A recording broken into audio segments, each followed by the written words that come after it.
What's good? What's good, everybody? Welcome back to another episode of The Urban Platform Speaks.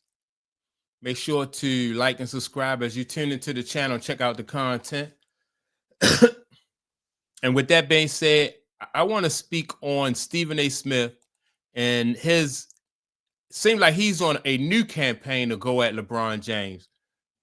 Last week, I think Stephen A. Smith took some heat for some comments he had about the lady from Congress. You know, people came down hard on him, and I think Stephen A. Smith is basically right now is just trying to deflect or try to draw the attention off of him and put it back on LeBron James. So he's he's on like on a campaign.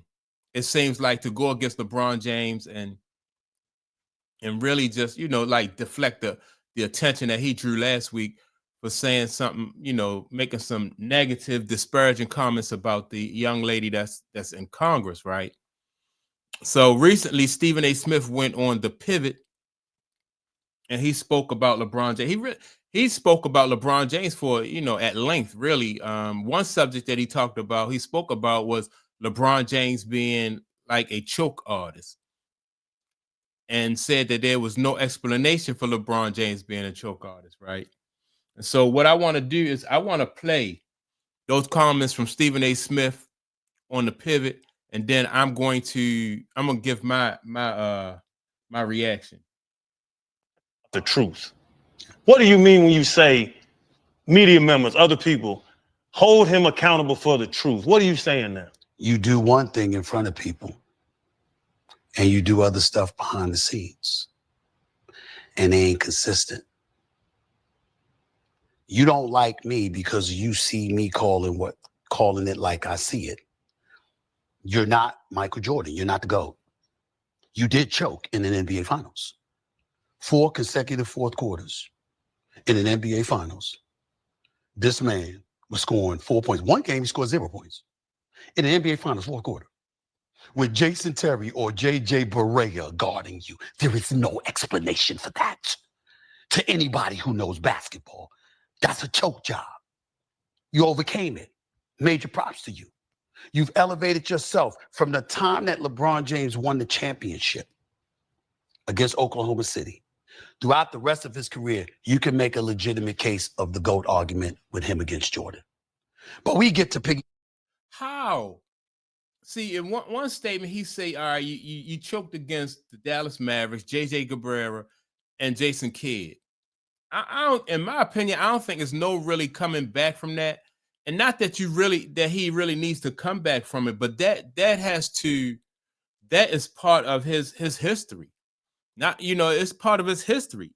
You never seen Kobe Bryant, go through that. Like, and I said in other videos, like, no coach in NBA history would have been able to probably would not have even thought about putting J.J. Cabrera on LeBron James, or thought about putting Jason Terry on on Kobe Bryant. My fault.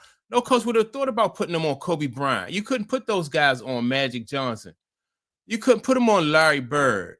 So that goes a long way. Like, that's a reflection of LeBron James. When a coach or anybody,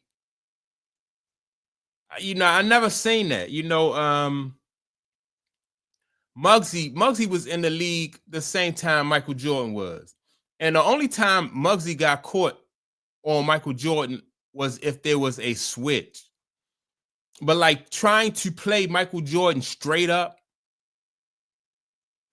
it was, and you have those two guys were on the court at the same time. J.J. Cabrera and Jason Terry played at the same time. So the Dallas Mavericks were very confident in them being able to disrupt LeBron James' game.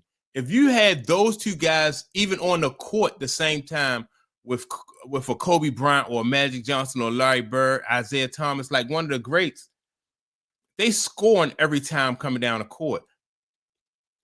So I can appreciate Stephen A. Smith coming forth and being honest about the fact that he choked in that situation, but he giving LeBron James a little bit too much credit, way too much credit, in my opinion, you can't redeem yourself from that. That's, you know, that's just a part of his history. And that right there is not a part of I mean, you know, that's not a part of any other franchise ball player history. You couldn't put those guys, you couldn't put Jason Terry on Kevin Durant.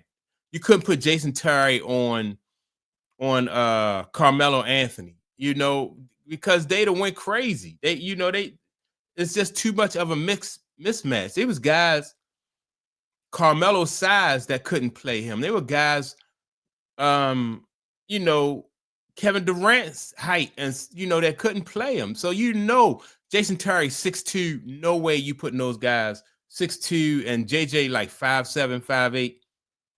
You're not putting them on those type of players. So that's a reflection of LeBron James. Back off of the previous stuff that happened prior to that.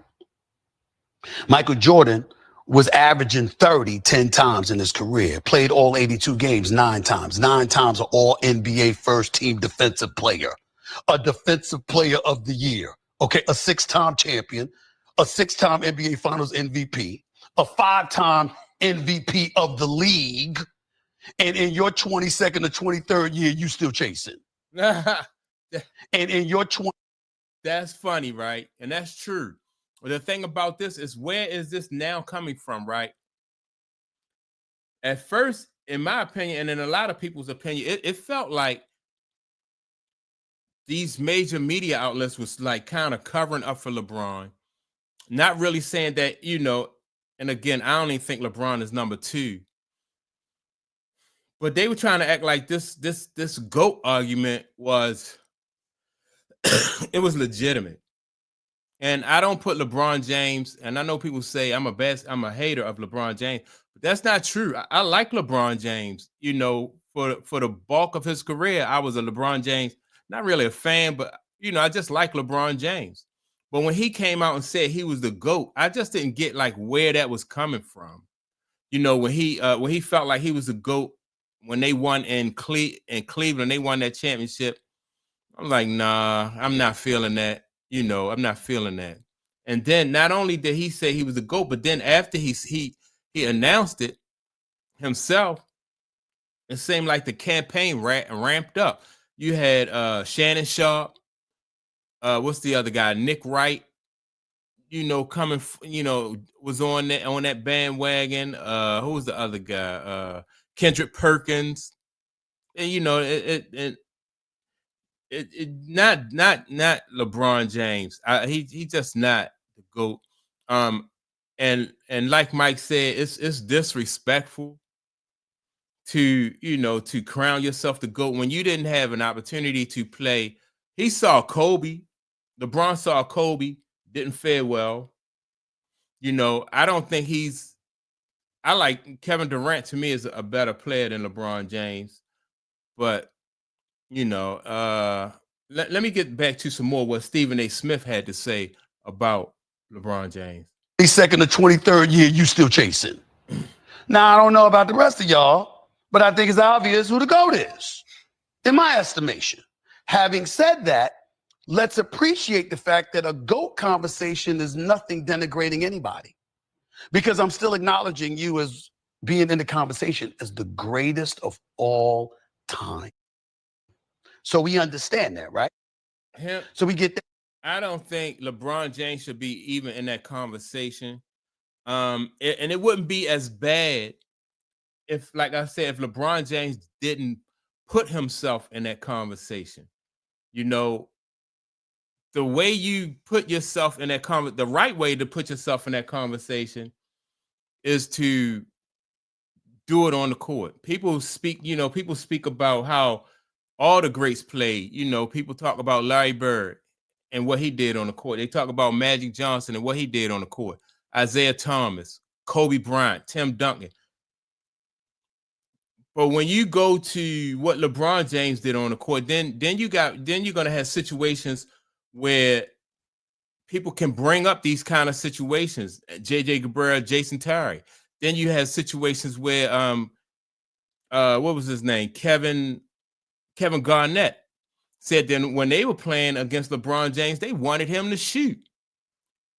Nobody talked about Mike, Kobe, Magic, Bird Can you imagine somebody say, yeah, we wanted Bird to shoot, or we wanted Bird to do anything. We wanted Bird to, I don't know, we wanted Bird to play Magic Johnson. Bird would have strapped up and got it done. No matter how you came at Bird, how you came at Magic, like because they improved their game. Like any weaknesses they had in their game, they worked on those weaknesses. So if an opponent tried to exploit their weakness, then they would they would be efficient enough at that, whereas though you're gonna have to change your game plan. Not only that, you couldn't stop them from doing, none of those players, you couldn't stop them from doing what they wanted to do anyway. Whereas LeBron James is not cut from that cloth. Like you can take LeBron James' strength away from him, and his strength is putting his head down and going to the goal. The Spurs took that away from him. Kevin Durant and the Celtics took that away from him. I think the Spurs beat him 2 times. I'm not sure. But Steph Curry, and those guys, that's the game plan. Don't let him put his head down and burl his way to the basket. Make him a jump shooter. And that's how you beat him. I don't know any other franchise ball player where you can just say, all right, we'll stop him from doing this. Some of these guys at that level, they just so good. And you can go throughout basketball history. Like once they get to a certain area on the court, and these guys, some guys are not even like in the GOAT conversation, but they just professional basketball scorers. Like Carmelo Anthony, like within a certain range, I mean, you could just count it. And I'm a name ball like what's the guy named Chris Middleton?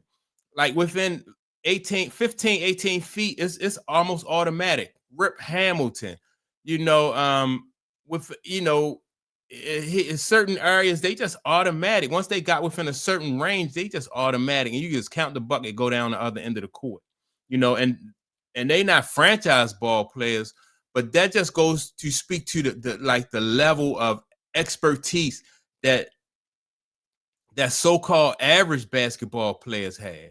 Now Bernard King, I don't think he was an average ball player. He was way above average ball player, but he was a professional scorer. Chris Middleton, I think, is a little bit above an average ball player. I think he is a professional scorer. You just can't, you like, that's what they do. They just score, and LeBron James, if anybody thinks that LeBron James is a professional at scoring, and I'm not even going to get into the defensive side of the ball, but at professional at scoring, he not. He has holes, big gaps in his game. That out the way. But I also never looked at Michael Jordan and said he choked in the NBA Finals. I also didn't see Michael Jordan joining D Wade and Bosh. And then AD. Okay? So I didn't see that. I'm sorry, Kyrie and Kevin Love before that. I didn't see that. Okay? So I get to look at that and deduce that's my definition of a GOAT. And most people who watch the NBA would agree with me. Okay? Hold up. Right.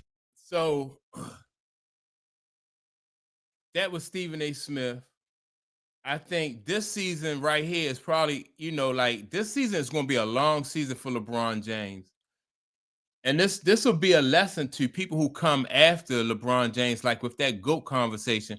Just leave that alone. They need to just leave that alone. I'm getting ready to do a video in a few minutes.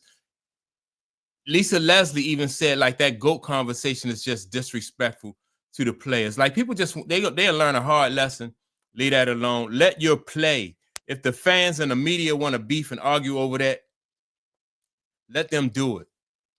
But as a player, you and anybody in your circle need to stay away from that conversation. Like if you are a top tier player, just go out there and encourage your people in your circle. Like, stay away from it, because they might think the message is coming from you. And LeBron James, I think, learned a hard lesson. You just need to stay away from that conversation. Let your play, if you have confidence in your playing ability, then let that speak for itself. But that's my take on it. I want everybody to make sure that they like and subscribe to the channel. Also, don't forget to leave a comment, and I'll check you all out in the next video. Peace.